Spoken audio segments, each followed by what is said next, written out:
In the name of God, most merciful, most kind, I'd like to begin by thanking the Islamic Society here at York University. I was at university yesterday and got the name of the university completely wrong. Thank God I haven't done that tonight. It's my first visit here, and I hope that you find the lecture informative and also enlightening. And after the lecture, if anyone wants to ask me something in person, you can speak to me afterwards if you don't feel comfortable asking a question during the Q&A. Socrates is noted to have said that the unexamined life is not worth living. And to examine one's life is to ponder, to reflect upon those questions of identity. Who am I? What am I doing here? What's the point of it all? And the question of existence is philosophy's most fundamental question. Fundamental question. Now, imagine you were walking to your university, York University, one day on your usual route, and you were knocked unconscious. And you found yourself in some foreign piece of land, say, in the middle of the desert, let's say. What would be the first questions you would ask yourself? Where am I? What am I doing here? Who brought me here? Now, those questions are important to the one who is lost. But if we do not answer those questions regarding our own existence, we will be eternally lost. I, for one, don't believe that we're cosmic orphans, but we do have meaning and purpose in our lives. And it can be answered by a simple formula. But before I expand upon that, what if I don't believe in God? Can I have meaning and purpose in my life? Does it even matter if I don't have meaning and purpose? Can man live without God? Carl Sagan, a noted atheist astronomer, in his book Pale Blue Dot, concentrates on an image taken 4 billion miles away by the Voyager spacecraft. He says this: because of the reflection of the sunlight on the Earth, it seems to be sitting in a beam of light as if there was some special significance to this small world. But it's just an accident of geometry and optics. Our imagined self-importance, the delusion of some prevalent position in the universe, are challenged by this point of pale light.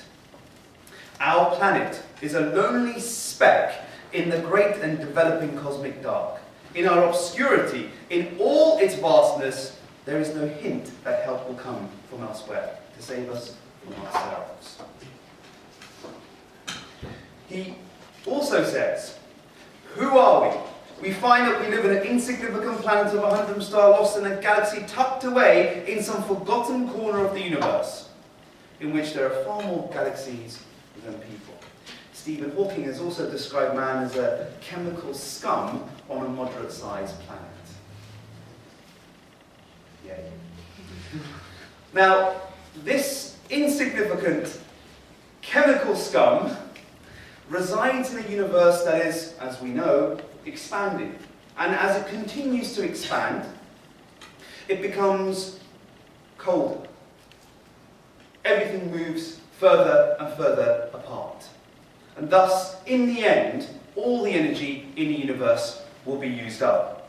There will be no stars, there will be no light, there will be no heat, and ultimately there will be no life. In the end, it all ends in destruction.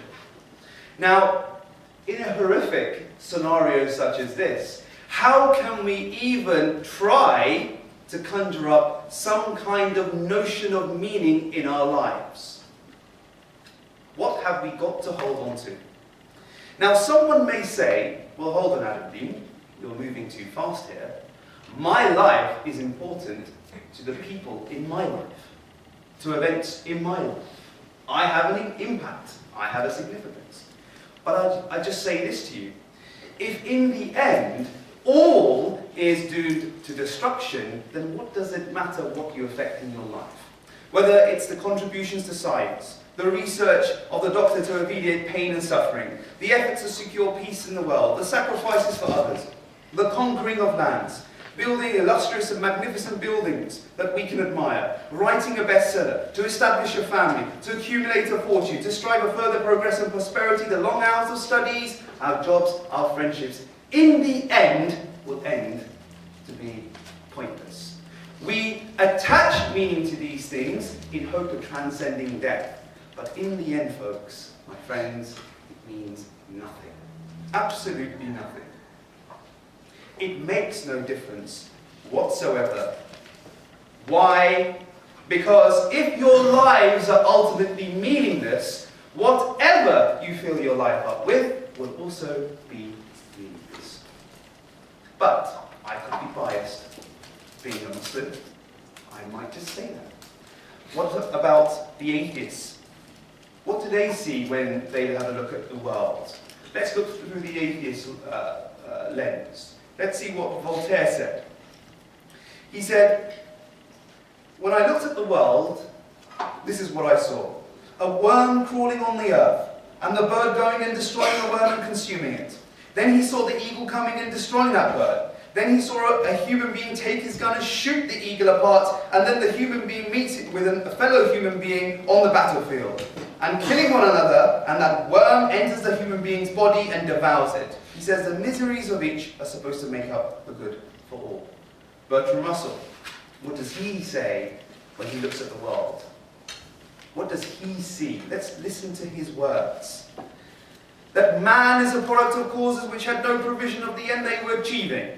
That his origin, his growth, his hopes, his fears, his love, his beliefs are all but the outcomes, and listen to this, of accidental co-locations of atoms. That no fire, no heroism, no intensity of thought and feeling can preserve the individual life beyond the grave. That all the labours of all the ages, all the devotion, all the inspiration, all the noonday brightness of human genius are destined to extinction in the vast depth of the solar system. And that the whole temple of man's achievements must inevitably be buried beneath the debris of the universe in ruins. In fact, Bertrand Russell says that we should embrace that reality. But I think what is there to embrace? Now, this may come across as rather depressing for us, but it may be uncomfortable, but it is consistent. Think of it like this. There are computer games out there where we can build virtual lives. Yes, there are some sad people in the world that spend an inordinate amount of time on them, like days, months, and even years. And we can build friendships, we can get married, we can get jobs, we can accumulate virtual money, we can become kings and queens and conquer lands, send forth armies in these games. But when we turn the power off, does any of that gameplay mean anything? No, it means zilch. In the same way, when we play the game of life and we die, it amounts to utterly nothing. Absolutely nothing. So what that means is that man is reduced to a criminal sentenced to death, and our activities are just killing time before he dies. It does not make a difference whether you live or die, or whether you existed or existed at all. Never existed at all. It does not make a difference. What about purpose? Can you have purpose if you do not believe in God? If there is no God, then the universe is nothing more than a cosmic accident, a graveyard of matter. Then what is man? Man is nothing more than a freak of accident, a product of nature. He has no goal, he has no reason. Suppose I place this bottle here, and in the middle of my presentation, I knocked it over. It would be ridiculous for you to say, "Why did you do that, Adam?" Because I would just reply, "It was an accident, there's no reason behind it." In the same way, human existence can be seen in that way. Human existence is just an accident. Listen to Stephen Jay Gould. This is what he says, the late Stephen Jay Gould, I might add, the paleontologist from Harvard University. He's a confessed anti-theist. This is what he says. It gets better. Stick to the end.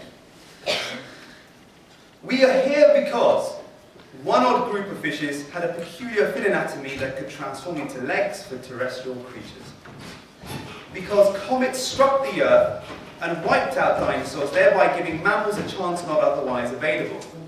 So thank your lucky stars in a literal sense, because the Earth never froze entirely during an ice age, because a small and tenuous species arising in Africa a 250,000 years ago has managed so far to survive by hook and by crook. And listen to his final sentence. We yearn for a higher answer, but none exists. Man is nothing but a byproduct of a lengthy, cruel evolutionary process. All he is, and can be seen as, only in this light, a bit of blind chance, time, and matter. Your lives have as much purpose as a rat's life. In actual fact, bacteria have more of a purpose than you do. Indeed, the French existentialist philosopher Camus, he said, but there is, when he was confronted with the mismatch of the universe, he identified what man needed. And when he looked at the universe, he saw a mismatch. And this is what he said. He said, there is but one true serious philosophical question, and that is suicide. Judging whether life is or is not worth living amounts to the most important fundamental question in philosophy. Why continue living? What is the point? When we're confronted with the absurdity of life, why should we continue to live? But can we ignore that? Can we just lie to ourselves and pretend that everything's going to be all right? As the song says. Can we continue, put these absurdities behind us and just carry on living? Well, that's a very interesting question, and time will tell. But what we have so far is information and studies that show that won't do. Martin Seligman, a professor from the University of Pennsylvania, around 20 years ago, he had an article in Psychology Today. And what he wanted to do was look at the baby boomer generation, the 1960s generation, and look at the rates of depression. And when he compared it to any other generation, there was a tenfold increase in the number of people suffering depression at university campuses. And he said that if there was a tenfold increase in heart disease, it would be considered an epidemic. So he says we have an epidemic of depression in that generation. But then he asked the question, why? Why was there this seismic shift in the number of people suffering depression? And his answer was astonishing. He found out that the reason this was the case, because people in that generation lost the art of relating their lives to something greater than themselves, larger than themselves. That their lives were somehow real, that they did actually have an impact in the world. So in the words of Seligman, they became narcissistic.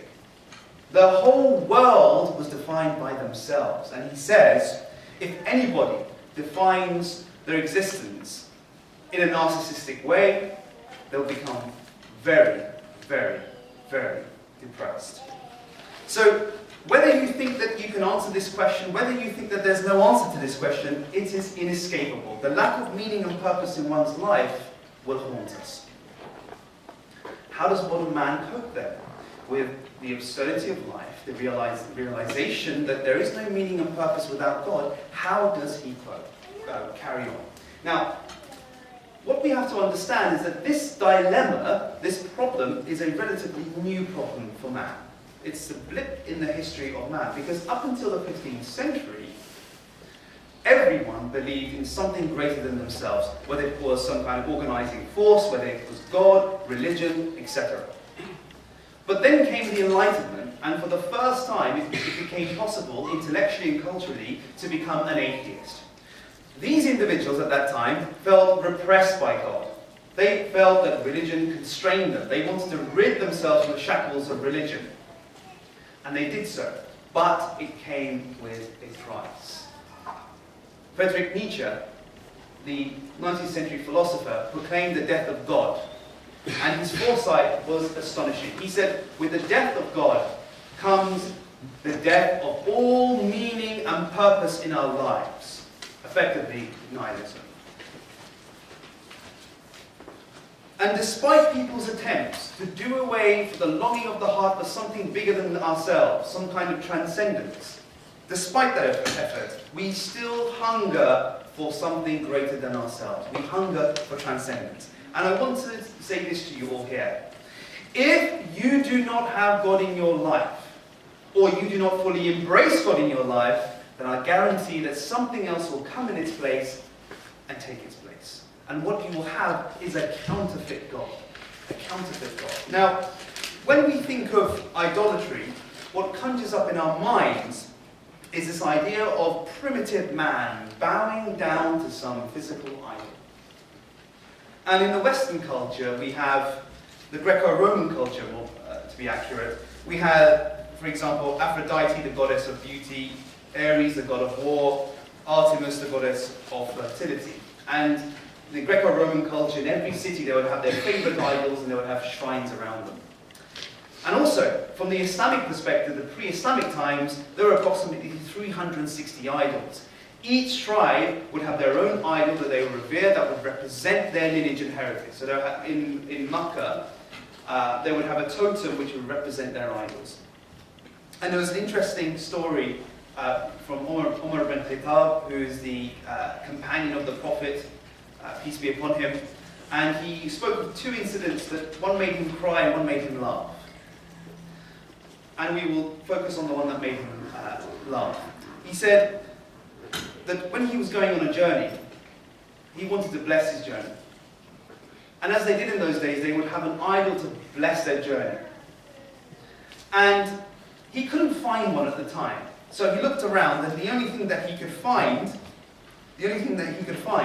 was a date. So he said, right, I'm going to make you my idol, my God. So he tied the date around his neck and went off on his way. But the problem was that during his travels, he became really, really hungry. And he didn't have any food.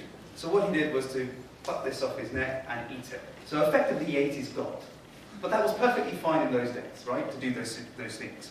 Now that may come across as being really strange to us in the 21st century. But their culture, their society is not that fundamentally different from ourselves, from our culture. Because in our culture we have our own priesthoods, our totems, our rituals, our shrines, whether they're office tower blocks, spas, gyms, or stadiums.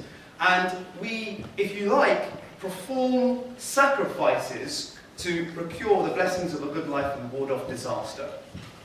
Now, what is an idol at the end of the day? What is an idol? An idol is to seek something from X that only God can provide. And if you do not have that idol in your life, that you will suddenly fall in despair. That it is completely central in your life. And if you don't have it, your life is going to be disastrous. Now, in a secular age, where age consciousness and beauty and power and money have achieved these kind of mythic proportions in our individual lives, what we have is these are the neo-idols. They have been elevated to gods in our lives. Now, we may not kneel at statues of Aphrodite, but how many young women are driven to eating disorders and anorexia because they want a certain image of perfection? How many women are driven to these desperate conditions so they can have and look in a certain way that is projected through our media channels?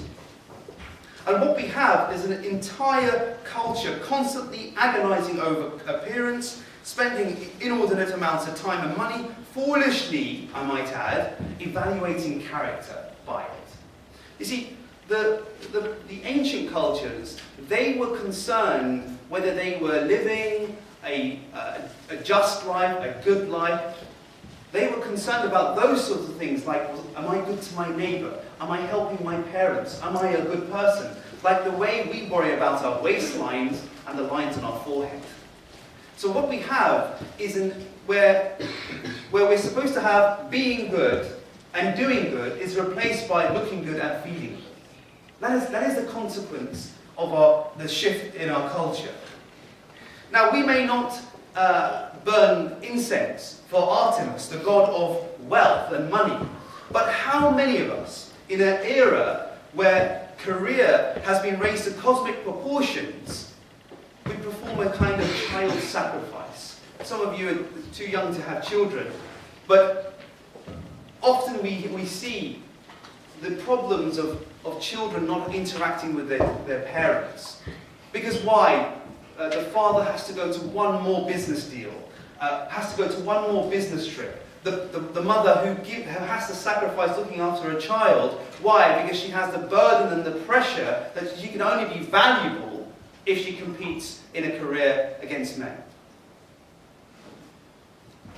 That she's demeaned. If a woman says she wants to look after her children, we somehow have to make her feel like she's not worthy as a human being. Not that it's wrong for women to work. I'm just saying women should have the choice and not feel guilty if they don't work. How many parents are driven to this state? I remember watching a program where, I think it was called Wife Swap. And yes, I do tend to watch that program. I do like it. I think it's very insightful. You get to see all sorts of things. The most horriblest people end up becoming gentlest individuals on that program. It's fantastic. It's a brilliant social experiment. And the mother, this was a career woman, and she had given up her child, she's not given up the child, but she had a nanny looking after the child for majority of the hours in the day. And when asked, why she works so hard, the mother said, because it's for my children. It's for my children, so they have a great life, when they grow up. And then they interviewed the child, and the child, they asked her, how do you feel about your mother working? And she said, and she was in tears. She said, I miss her all the time. I miss her all the time. Literally, the girl was in tears. And when the mother was confronted with this footage, she broke down. Suddenly, the spell broke of this idea that she must work and neglect her children, at the expense of neglecting her children, was the right thing. And she realized that that had more value. Now, for most people, following on from that, for most people, materialism is a form of spirituality. In a secular age, materialism has been adopted as a form of spirituality. So we no longer worship in the temple, the synagogue, or the mosque, but we worship in the mall, the shopping centres. Armed with my talisman, the credit card, I go out there, buy more stuff, and I authenticate my existence. No more, I think, therefore I am. It's now, I buy, therefore I am. Right? That is the situation at hand. And the advertising companies have worked this out. Anthony Robbins, a motivational speaker, he said that when people buy things, they're not buying the object. What they're buying is emotions. And advertising companies have worked out that we can arbitrarily attach emotions and feelings to these objects, right? For you to buy them. So buy this and you'll be happy. Buy this and you'll be great. Buy this and you'll be loved, right? How many of us see those appalling perfume ads, right? Some of the stuff that they show on there, you can conquer the world if you buy this aftershave. It's the most infuriating ads one can watch. Roger Rosenblatt in the book Consuming Desires captures this precisely. Listen to what he says. He says, to have and have not. That is the essence of consumerism in America and the engine of Western capitalism. To experience a moment when acquisition of what George Carlin calls stuff brings you an epiphany of sobbing, because its very being and the act of acquiring itself reminds you of stuff that you do not have or do not have yet. The thrill of the present drags you into the want of the past and propels you into prayers of the future. The stuff is there and not there. You see how he captures the religiosity of consumerism. Very, very precisely that. Not bad. Very, very good. So this is how we cope in a world without any meaning and purpose. We fall prey to this pseudo-salvation called consumerism. But my friends, brothers and sisters, we know deep down that's not going to make us happy. We know that stuff is just hype.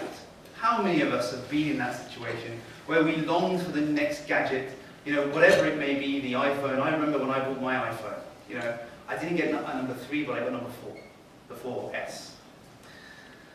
And when it arrived, the doorbell rang, and I just ran down those stairs. I opened that door, signed for it in a speedy manner. I took that box, I went upstairs, and it was in a cute little white box. And I took that, I unwrapped it. I still hear that noise now. I opened the box, and it was as if this light beamed out, and the orchestra was playing in the background. I could not believe it. I had arrived. I was like you guys now. I have an iPhone. But now it's like any other phone. I don't mind if it gets scratched. Who cares? I want the next thing, actually. The next model, iPhone 5 when it's coming out. That reality is the same for anything, and is the same for the entire world. There is nothing that will quench the hunger, the thirst for transcendence. Nothing at all. There is an interesting scene in the film Scarface. Who's seen the film Scarface here? Okay, right. It's not about plastic surgery for the ones that haven't seen it. It's about a chap who is from, I always get this wrong, Cuba? Yeah. Yes, good, excellent. All right, fine. And a lot of people think that the climax of that film is at the end, where Al Pacino, who plays Tony Montana, he has a machine gun and starts machine gunning everybody. That's not the climax of the film. The climax of the film is halfway through. And to give you, just to set the scene. So this chap's from Cuba, he comes from a poverty-stricken background, he wants to earn some money, and he wants to make it big in America. So what he does, he's at the immigration point, and he's arguing with them, look, let me through, I'm just going to work, I want to earn some money, I'm sick and tired of eating squid all my life. So they feel sorry for him, and they let him in. Although squid in some places is quite a delicacy, but never mind. But I never fancied it. I don't know about you guys. But so they let him through the borders. So he starts working in a restaurant washing dishes. And then what happens? He bumps into some unsavory characters, and he gets involved in the crime world. And here, he does really well. He gets a promotion. He starts selling drugs, and the drug warlord, the gangster, the godfather if you like, really takes a shine to him and says, you'll go far, gives him an appraisal and starts giving him more and more promotions. But then he becomes really ambitious, and he wants the position of the boss. He wants to take over that position. So what he does, he kills his boss and also takes his widow, the woman that he's always admired and wanted to marry, and now he has all the power he's ever wanted, dreamed of in his life, and he has the woman of his dreams. Everything. Money, power, status, women, and the woman that he always wanted. And he's in this restaurant halfway through the film, in this very plush restaurant where the waiters look like penguins. And he has the finest meal on his table, and opposite him is his partner, long-term friend, and his wife. And he sits there, and he pauses, and he has his cigar, and then he says, is this it? Is this it? Everything that I've worked for, I dreamed for, and is this it? Why am I not getting this happiness? Why is it not fulfilling me? And that is why Oscar Wilde said there are two things that disappoint in this world. The first thing is not getting what you want, and the second is getting it. We know that life, the dunya in Arabic, is not going to make us happy. And that is why the one who created us, our Lord, God, Allah, he said this in the Quran, for the life of this world is nothing but an enjoyment of self-delusion. If you think this world is going to make you happy, you're fooling yourself. Psychologists and sociologists are now discovering the pain of boredom in our lives. It simply is not enough. More than any other generation, we have so much at our disposal, and it's not enough. We're still not happy. Not enough sex, not enough drugs, not enough violence. Nothing out there that is going to make us happy. The latest kick, the BDSM kick, is, believe it or not, is to actually pay someone to kidnap you. Yes, I'm not making this up. You actually have a bunch of men in balaclavas pull up beside you in some van, grab you, chuck you in the back of the van, and they take you to some basement, some building, and there they inflict all the indignities specified in the contract. And the ingenious feature of this service, if you like, is you don't actually know when this is happening. So it could be at work, you could be at the dentist, at the doctor's, you could be on the toilet for all they know, and they can just barge in, grab you, all to the add to the enjoyment of one's fancy. And finally, after all these things have happened, you've gone through all this torture, for some people's enjoyment, you're presented with a DVD so you can watch it with your family.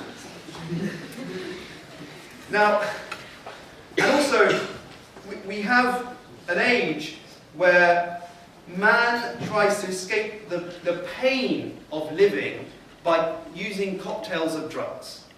What he tries to do is by using trance music, rave parties, he tries to create a counter-reality.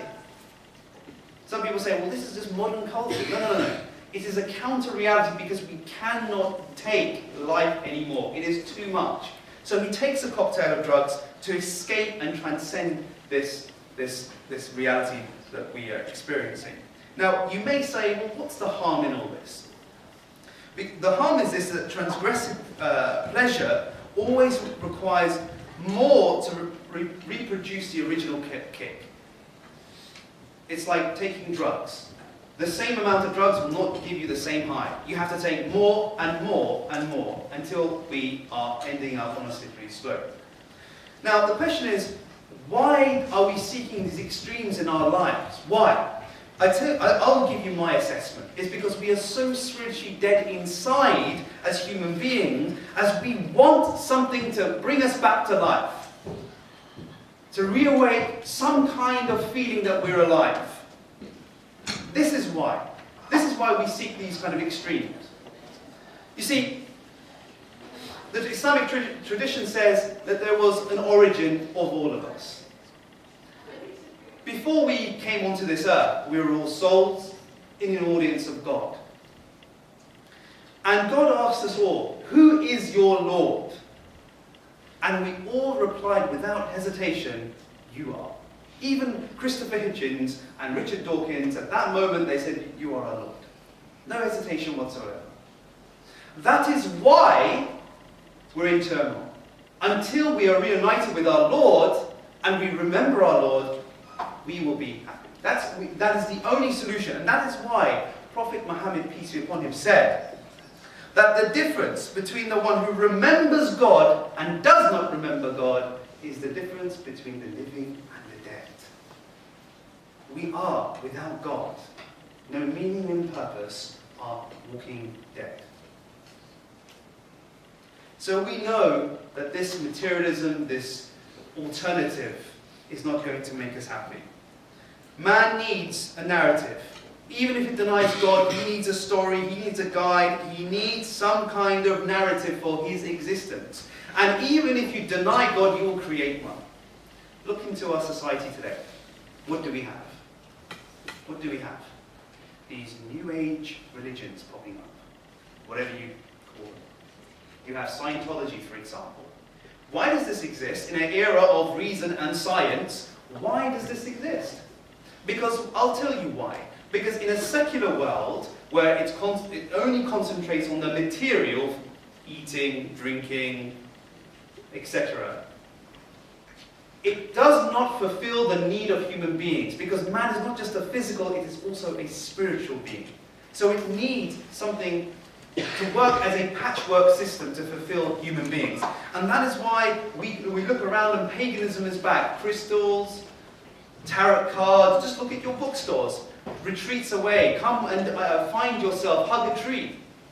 It's all rage now. And why is that? Because we cannot live without God. We must have God. And remember what I said, that if you do not have God in your life, you will have something else in its place. But will this work? Can we just, as human beings, confronted with the absurdity of life, of no meaning and no purpose, just create meaning for ourselves? Will that work? Well, no, that would be a life of self-delusion. Be lying to ourselves. Let me give you an analogy. Suppose you had a student, a physics student, who was abysmal at physics. And the students and the professor decided to play a trick on this person. We'll call him Wally. And the trick was to make Wally think that he was a genius at physics. Right?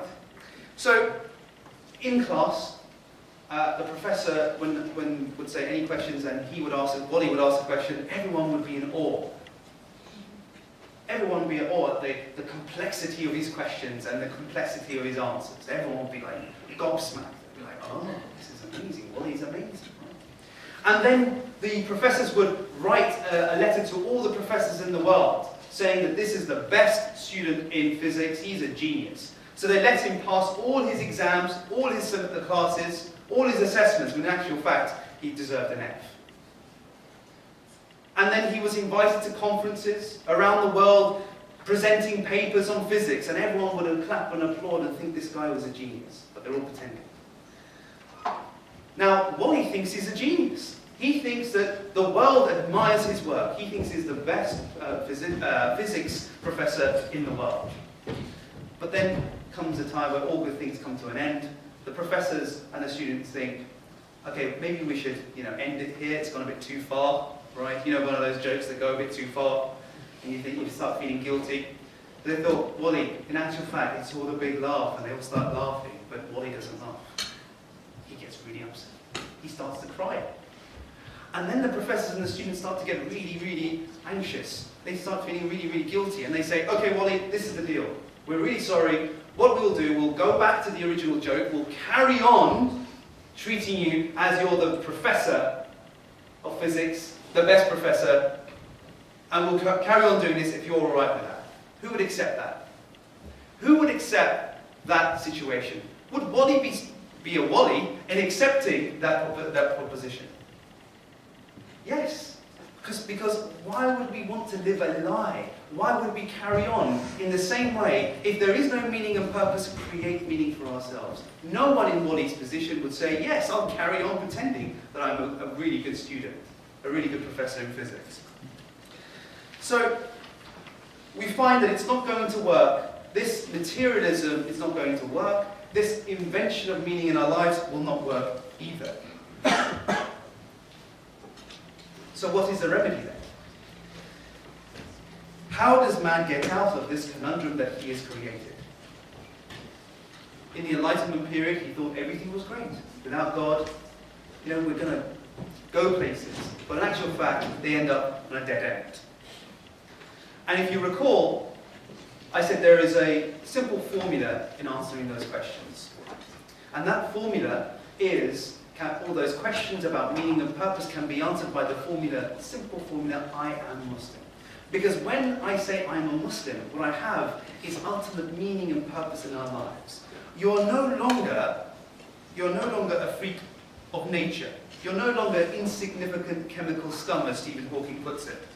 But you are sacred.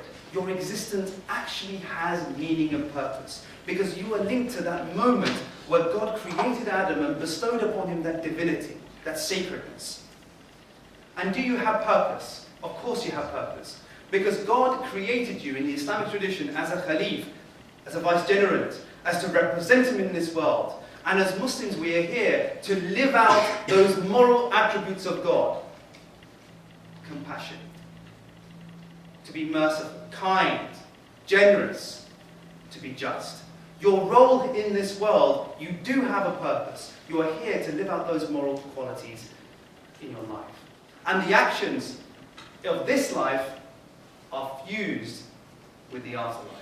So life does not end at the grave. It does matter whether you live or die. You are meant to exist.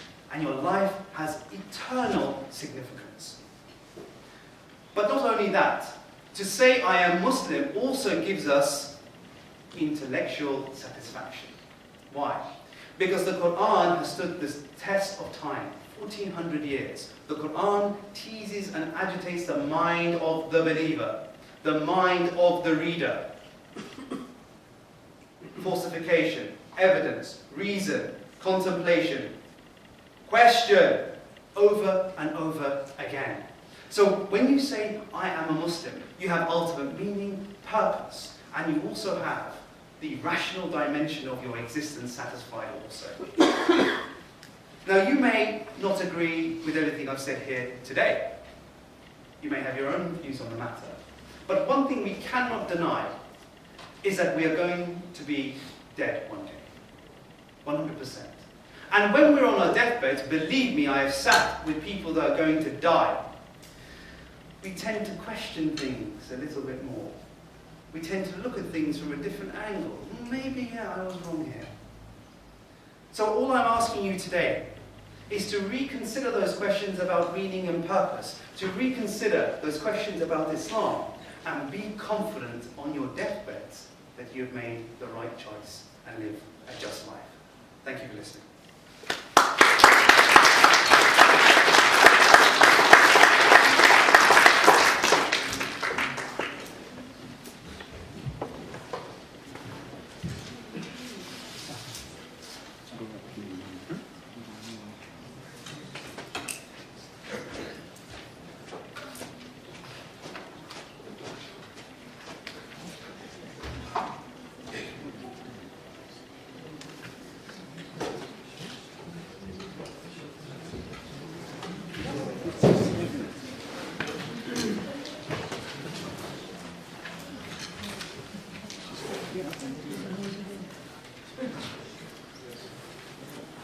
So there's going to be a short Q&A session in a bit, shortly after you return to Toronto.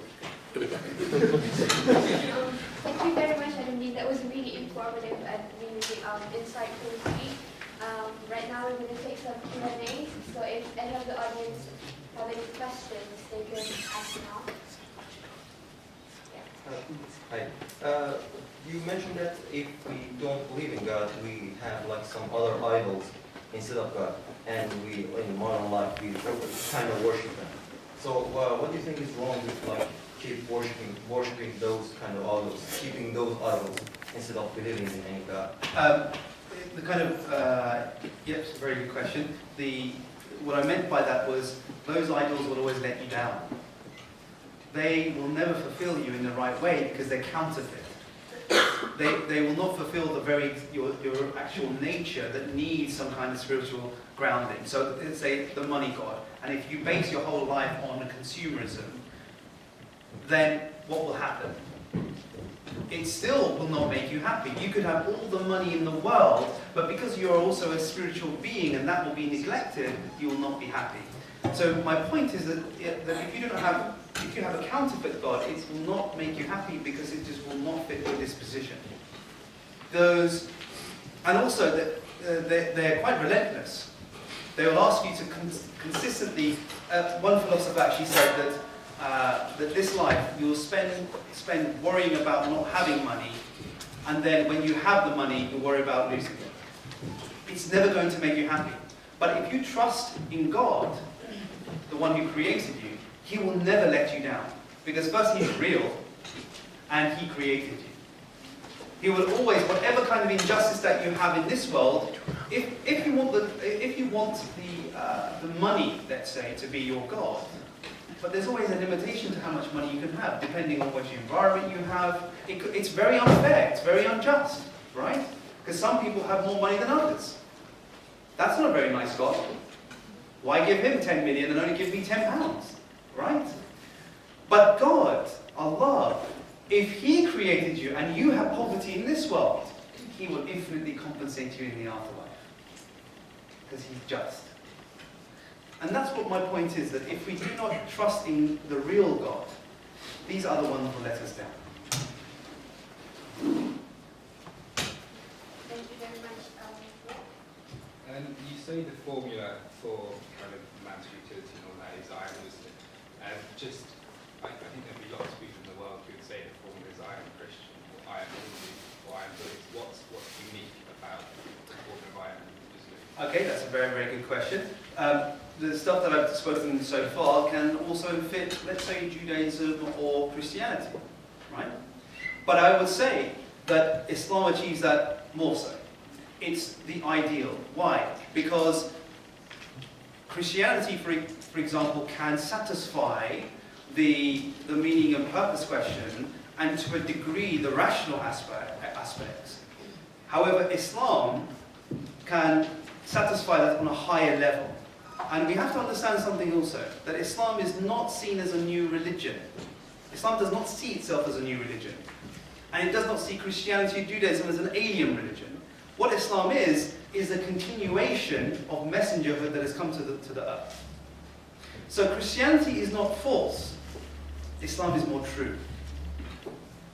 That's how. What's the higher plane? The higher plane is that, okay, for example, okay, but that's the whole lecture in itself. But yeah, it would require a whole lecture. I would say that Islam provides us more rational grounds to believe in Islam than Christianity. Yeah.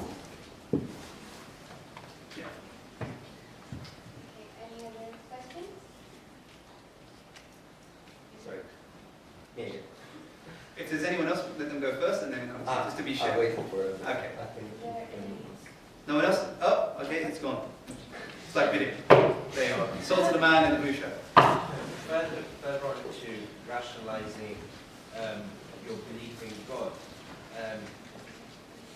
For people who worship idols, it's a very clear-cut thing. You can visualize it, you can see that. For them, it's a clear perception that I believe in God and I can see my God.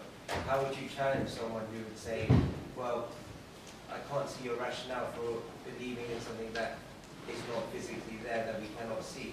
Surely you're going on something that is based on divine faith as opposed to divine rationale. I did say in the lecture that an idol is something where that you completely have trust in it, and it defines you as a human being. And without it, you lose complete hope and you fall into despair. Because as Muslims, we believe that we should have tawakkul, trust in God. And our rizq, our sustenance, comes from God. It doesn't come from anyone else, just God. Now, look at people, for example, that their whole life is underpinned by money. We hear, for example, when the credit crunch happened in 2008, investment bankers were documented jumping out of windows because they could not handle the crash. You hear stories of the person who won the lottery but lost the ticket, or did not. Sorry, not actually lost the ticket, but didn't actually go to the shops to claim the lottery numbers that week. That his number that he did, the set of numbers that he'd choose every single week, he didn't go that week, and the numbers actually came up, and he actually committed suicide. That is what's called an idol. To live your life according to X, whatever that may be, and think that your life is defined by it. And if you don't have it, some people have this with the opposite sex. You know, if my wife leaves me, that's it. I'm no longer worthy to live, and they kill themselves. That's called idol. That's called idol worship, right? I do not mean a physical thing. I mean an idea can be an idolatry as well. But if you believe in God, if I can just finish, if you believe in God and you lose your money, you lose your wealth, and the Quran says that you're tested by your health, your wealth, and your family. We know as Muslims that everything is going to be all right in the end. We know that. But if you don't, these are what I call psychological seatbelts. They help you to live. They are resources that allow us to live with hope in our lives. But without God, we have no hope. There is no hope. If something bad happens, it's actually a bad thing. But when we have God in the background, we know that it may seem bad to us now, but later on in the grand scheme of things, it will work out in the end. Right? I call that cosmic hope. Cosmic hope. If you don't believe in God, you have no cosmic hope. And that's why, don't take my word for it, that's why the atheist thinkers have said that, there is no hope. Life is meaningless. It's utterly meaningless. Sorry, I'll stop talking. The next question. No. Go on. Okay. Go on. Is there any other questions? I think we can take 3 or 2 more questions. Yeah. Can you please shortly comment over the problem of evil, because this is one of the major question is... You are a troublemaker. Okay, funny enough, I'm actually speaking about that tomorrow at Sheffield University. The problem of evil. It's a problem. No. Okay, the problem of evil is only a successful argument. It is an emotional problem, yes, without being callous. It is an emotional problem, without a doubt. But it's not a good argument from the atheist side, because in order to show that the problem of evil is actually a good argument, the atheist must show that the existence of an all-loving and all-powerful God and the existence of evil is actual fact a contradiction. And that is a problem, because it doesn't actually equate to a logical contradiction. The atheist, however, could say that given the fact that there is enough suffering and evil in the world, the degree of suffering and evil, that it is most improbable that God exists. But in order for that proposition to be true, they must argue that there are no morally sufficient reasons to allow the suffering in the first place. And that is a big boulder to shoulder. Yeah. That's the gist of it. My question actually is a bit convoluted, so you have to Don't work worry. with me. A comment that you said during the talk was about the time of the Enlightenment. Mm. The question actually, and the title of the lecture is there an evil God? Or for God? Yeah. And that started from the Greek philosophers until the time of the Enlightenment, which, in my opinion, and in many other people, had been sparked by a Muslim philosopher, Averroes, who was misunderstood, in my opinion, by the Muslims. But it looks like, from what you are saying here, that he also has been misunderstood by the Europeans. And now my problem is, was the church and the religious institutions pressing people to think, was there a need for God all the time? Yeah. And then Averroes had unmasked that and allowed people to think freely? Or is there still a misunderstanding of Averroes, who has been, I think in my opinion, and I've read a lot about him, a true Muslim, and the people that he has debated with, just answering some of the earlier questions in here, as Christians and Jews, like Mennonites and the rest of it, true Jews and true Christians until the end. That's an interesting question, very interesting question. When we say the Enlightenment, it's not one movement. It's over a span of history of 200 years. And what we have to understand is, initially the Enlightenment, their objections to religion was more to do with the clergy, the religious people, how they exploited religion. So the question worked like this. The question was, okay, you say there is God, intermediary, and then there's us. And we have to go through the intermediary to get to God. The Enlightenment said this: why don't we just cut out the middleman? Why don't we just go directly to God? So they did that, right? And guess what happened after that? They got a bit ambitious and went, oh, hold on, do we actually need God? Why don't we just get rid of God? Great, we're free. That was the Enlightenment movement. And that happened over 200 years. So in the beginning we have criticisms of religious clergy. Then in the end, Nietzsche is saying, death of God. That's a summary of the Enlightenment movement. Yes, I would say that the Renaissance in Europe can be traced back to the Islamic intellectual history, of course, I believe that. But they took this to another level. I don't think any of the discourse can be traced, at the latter stage, can be traced back to the rich intellectual history of the Muslims. I mean, that's my view. That's my I view. don't think that it is a misunderstanding, perhaps, of No. the...